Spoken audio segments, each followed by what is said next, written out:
এই সিস্টেমের কারণে দ্রব্যমূল্যের ঊর্ধ্বগতি আপনি চিন্তাও করেন না। আমি যখন আমার এক ভাই নয়ছে, আমার ভাইয়ের আমি রাজনীতি নিয়ে কথাবার্তা কইতাম, মাঝে মাঝে একটু লাগালাগি হয়ে যেত, ভাই তো আওয়ামী লীগ আসছে নন একটু ভালো হয়েছে, তো যখন লাগালাগি আম্মা তোর মেরে কি করতে জানো, আবু বাদ দাস রাজনীতি আলাদা খাও, রাজনীতি করলে আয় তোলা যেত না এরকম, মানে আমার দোর মেরে আগে যখন আমরা দুই ভাই এক করতাম, মানে একটু কড়াকড়ি বোঝা যাইতেছে, হ্যাঁ কি এটা হইতো না, হেইটা হেইটা হেইটা এইভাবে, তখন আম্মা দোর মেরে কইতো, আবু কেউ আমরা কি দুটিয়া দিব, ওই তাকে পড়লে আয় দিলে খাও।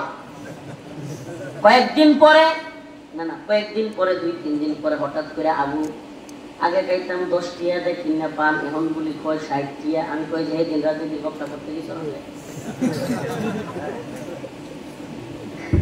যারা যেমন বোঝানি লাগে, কয় কি আবু 10 টিয়া আমি বিরাট মানে বিরাট পান খায় আর কি, কয় আমার 60 টিয়া হয়ে আমি যাই যে দিন এই গপ্পটা ছিলাম।